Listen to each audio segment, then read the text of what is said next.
Ok chicos, buenas tardes. Vamos a ver esta semana la semana número 9 correspondiente a la unidad 3.1, ácidos y bases en la vida cotidiana, teorías de ácidos y bases de Arrhenius y Bronsted-Lowry con limitaciones, y asimismo vamos a contestar 4 preguntas que a continuación te voy a demostrar cuáles son. En este caso, vamos a ver la información que yo te voy a mostrar, de lo cual tú me vas a sacar el resumen de lo más importante que tú consideres de ácidos y bases en la vida cotidiana. La información que te voy a pedir es en una cuartilla de tu libreta.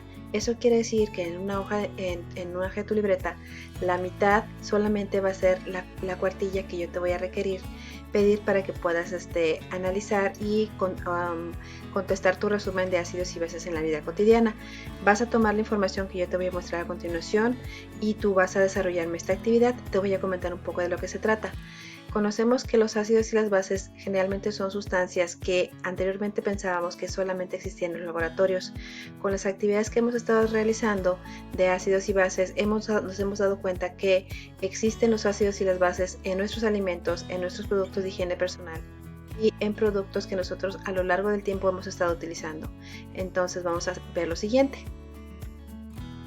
Encontramos en los frutos y alimentos, hay alimentos que contienen ácidos en su composición, por ejemplo las naranjas y limones que contienen el ácido cítrico.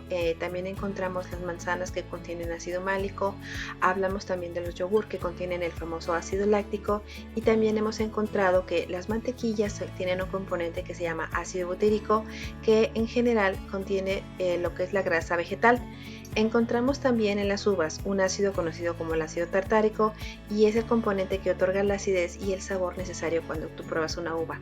Encontramos también que en nuestro aparato digestivo encontramos de que existe lo que es el ácido clorhídrico. En este caso podemos darnos cuenta que en el estómago se realiza una serie de procesos digestivos en los cuales desde el momento que nosotros ingerimos un alimento nos percatamos de que empieza a generarse un proceso. Químicamente lo que se realiza es de que al momento en que ingerimos los alimentos se están empezando a trabajar lo que son las enzimas digestivas. En este caso se ha descubierto o se han realizado estudios para calcular cuáles son los porcentajes de pH de los jugos gástricos. En este caso se ha determinado que el pH de los jugos gástricos se dan en unas cantidades de 1.5 al 0.4%. En este caso, chicos, podemos hablar de lo que sucede en este proceso. Entonces estamos observando también que hablamos de los ácidos. Hablando de otro caso, encontramos que en este caso encontramos que el ácido clorhídrico resulta de acciones metabólicas que producen iones de hidrógeno, los cuales pasan al estómago desde el plasma sanguíneo. Este proceso que estamos platicando se conoce como catalizador de enzimas, y es el proceso por el cual el estómago trata de generar neutralidad, debido a que el momento en que estamos digiriendo los alimentos se empiezan a liberar iones de hidrógeno, y cuando empieza a caer el ácido del estómago de los jugos gástricos empieza a generarse los iones de cloro. En ese momento, cuando hay iones positivos del hidrógeno y iones negativos del cloro, empieza a presentarse una estabilidad o una neutralidad característica que nosotros vamos a ver en la siguiente unidad, que es la de la semana 10. Posteriormente,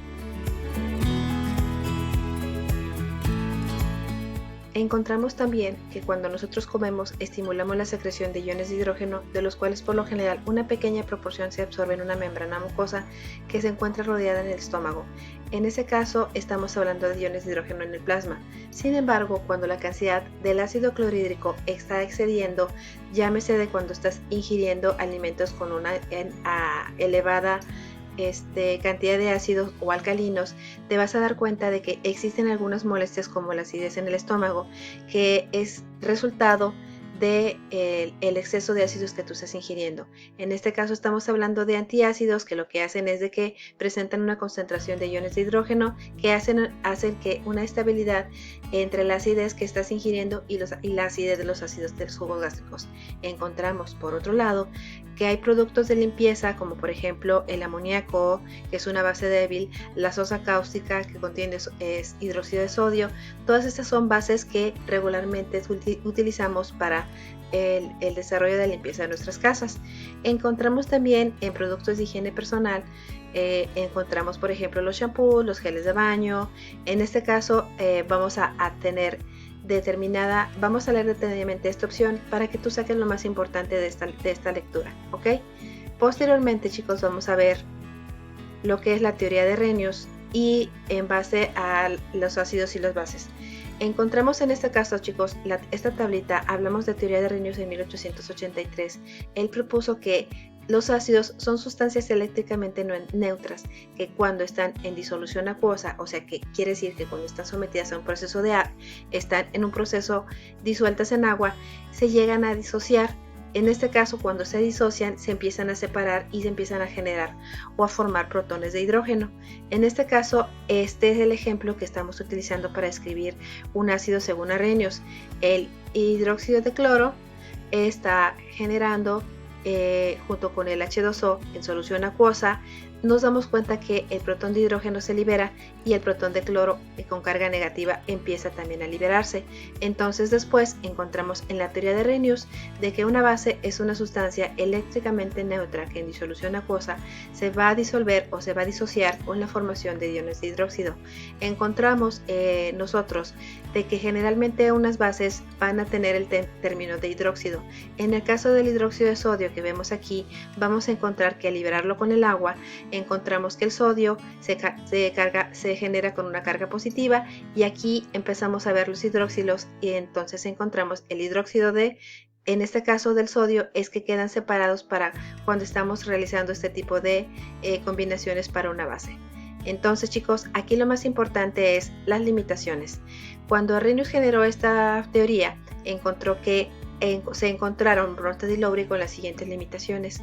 Las limitaciones son de que regularmente para sacar ácidos y bases se limitan disoluciones acuosas, que para que hay especies iónicas que son ácidos y bases como esta base, y también existen otros elementos como por ejemplo el trifluoruro de boro, que es el BF3, que son sustancias ácidas que no contienen hidrógeno en su fórmula. Entonces, estas son las limitaciones que estamos encontrando en la teoría de Arrhenius. Cuando vemos Bronsted y Lowry, encontramos el concepto de ceder o de ganar, y eso es muy importante que tú lo tomes en cuenta. Encontramos que en ácido es cualquier especie química capaz de ceder protones de hidrógeno a una sustancia, y las bases es cualquier especie capaz de aceptar protones de hidrógeno de otra sustancia. Entonces, un ácido siempre te va a regalar o te va a ceder protones, y una base siempre va a estar aceptando. Esa es la diferencia entre un ácido y una base, muy importante para que tú tomes en cuenta eso. Después de eso, chicos, esto nosotros lo desarrollamos en clase y lo que yo te voy a pedir es lo siguiente. Vamos a investigar estas 4 preguntas y vamos a dejarlo a que tú por favor lo desarrolles. Vas a buscar la importancia de los alimentos, únicamente vas a poner 3 líneas, lo más importante. Vas a buscar la importancia de los alimentos alcalinos y ácidos y vas a proporcionar 1 o 2 ejemplos. Vas a checar, por favor, cuál es la importancia de mantener un pH sanguíneo neutro y vas a buscar cuáles son las estrategias para combinar alimentos ácidos y alcalinos. Es información muy resumida, chicos, lo más importante de esto para resolverlo, y con esto sería todo de lo que estamos pidiendo para esta semana, que es la 9. Por mi parte sería todo. Muchísimas gracias, chicos. Bye bye.